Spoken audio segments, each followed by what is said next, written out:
How can you tell if you have scoliosis? Patients can often be concerned whether they have scoliosis or not, and sometimes they're wondering whether is there an easy way or a way for them to determine if they have scoliosis. And scoliosis can be determined or examined depending on the severity of the level. And there's many different levels of scoliosis. I like to categorize scoliosis into four major categories, something called mild scoliosis, something called moderate scoliosis, severe, and the last category, which is something I like to say, is something called very severe scoliosis. In mild scoliosis conditions, it's sometimes very hard to actually see any kind of things that are occurring. While moderate and severe scoliosis, you tend to be much more visible and much more noticeable symptoms. Very subtle changes can be very difficult to recognize for the average person, and especially even sometimes medical professionals and pediatricians or common physicals tend to not find mild scoliosis, and patients go undiagnosed. Unfortunately, with adult scoliosis, it can be much more easily noticeable because most patients with adult scoliosis, the number one symptom is pain. And it becomes much more easier to recognize because when somebody has pain, they normally go get it checked out. However, but in adolescent cases, they're not feeling pain. And if they're subtle and only seeing a postural misalignment, a lot of times there is no examination performed. But there are screenings that can be done for scoliosis because in adolescence, unfortunately, kids don't feel a ton of pain from it, so therefore we have to be screened. And the most common one is what most people know for it is something called Adam's forward bending test. And this is where they bend forward, and they're looking at the spine and at the ribs mostly, and they're looking for any kind of abnormal rib deformity or rib humping or rib difference on one side, abnormal rib arching, so one side being sticking higher than the other side. This is a very good way of actually finding a thoracic scoliosis, meaning a scoliosis in the mid-back, but this test a lot of times fails to discover scoliosis in the lumbar spine, and especially if it's done very quickly or done with an untrained professional. The patients are just bent forward, they're looking at the ribs, and they're not actually seeing all the possible deviations. So even though this is the most common test, it's not the only test that should be performed. Postural deviation can cause more issues than just a rib arch issue. So normally when they do a rib arching, they want to also use something called a ScoliMeter. A ScoliMeter is something that you can put onto the ribs and actually becomes more sensitive to the alignment problems. A ScoliMeter actually measures the angle of trunk rotation, and you can use it on the thoracic spine, but you can also use it on the lumbar spine. Any positive ScoliMeter findings typically recommends there should be further testing, and the further testing typically means there is an x-ray that's going to be recommended or either referred to a professional to determine if there's something else going on.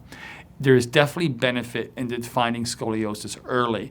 Now, interesting is a lot of times screenings have been voided because they're saying it doesn't really matter if you find a scoliosis early because a lot of times in traditional orthopedic management, for mild curves, they normally don't recommend anything. So therefore, finding it early didn't really mean there was any other treatment recommended, meaning that if you found a small curve that was 15 or 20 degrees, they just said, doesn't matter. We have to wait for it to get worse before we do anything.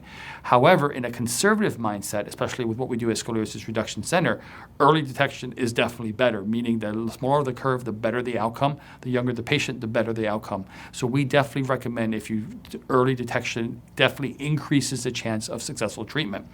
Unfortunately, scoliosis is a progressive problem. So very often, curves are diagnosed as mild. Doesn't always mean they're going to stay mild. And it doesn't always mean they're not going to become severe. In fact, every severe curve at one time was mild.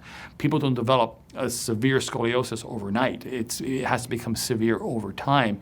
So it's an untreated scoliosis that progresses that becomes severe. So therefore, if you treat small curves, you never have big curves. And small curves are typically more flexible because the body hasn't adjusted to this unnatural curvature for a long period of time. So they're normally much easier to reduce. However, unfortunately, even if curves are diagnosed early, in our traditional treatment options, they're left untreated until they become severe, which is one thing that we're trying to change with the treatments that we provide at Scoliosis Reduction Center. However, in adolescence, the most common symptom isn't pain. So a lot of patients say, well, I'm not going to worry about it because my child isn't feeling pain. Well, the majority of children with scoliosis do not feel any pain as a result of scoliosis. The first and number one sign is going to be effect of body symmetry, abnormal shoulder heights, abnormal postural changes, abnormal ribs, hips look unaligned. One side looks flat, the other side looks more curved.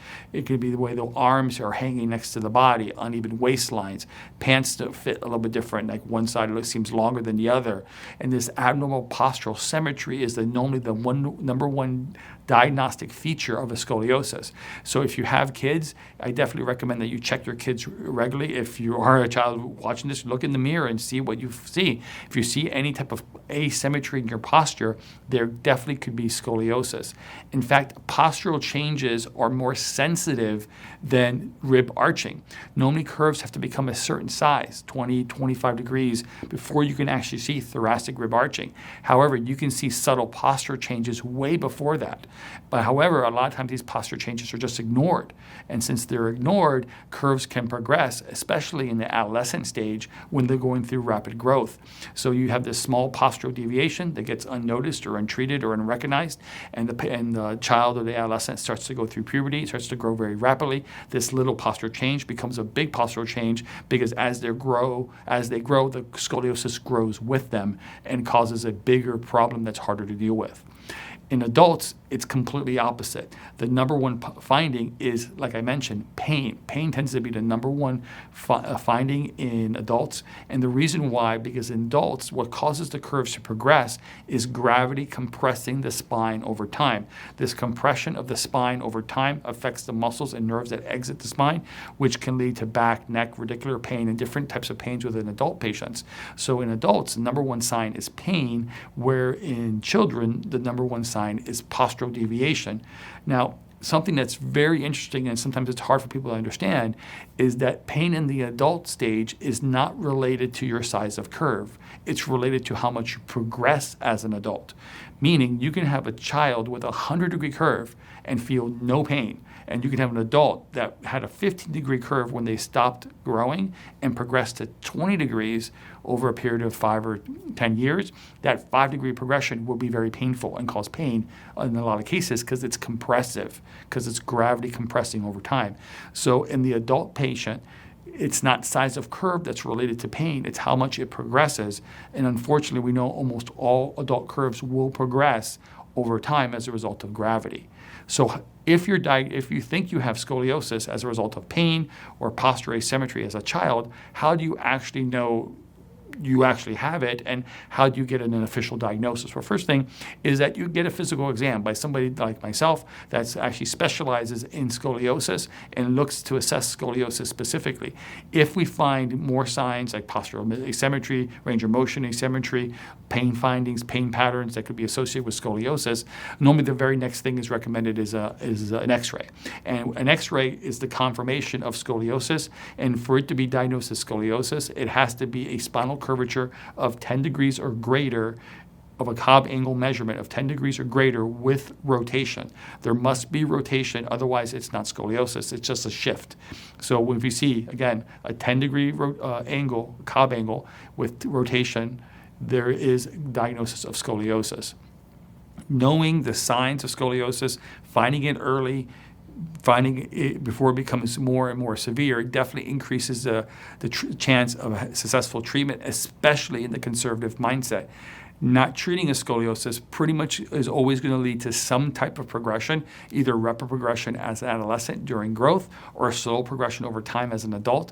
But scoliosis almost always is a progressive problem. So untreated scoliosis will always worsen and will typically always lead to a more difficult outcome and less results over time. So we recommend treating your scoliosis earlier the better. And if you know somebody has scoliosis or you believe you have scoliosis, I recommend it being assessed immediately by the medical professional and actually trying to find out the size of your curvature. And number one, if you can qualify for a conservative treatment option to prevent any type of more invasive treatments like surgery. Thanks for watching. I hope you found this information helpful. If you'd like to hear about other topics and information on scoliosis, type in the comments below and let us know. And finally, subscribe and hit the bell icon to be notified of when we publish content. Thanks.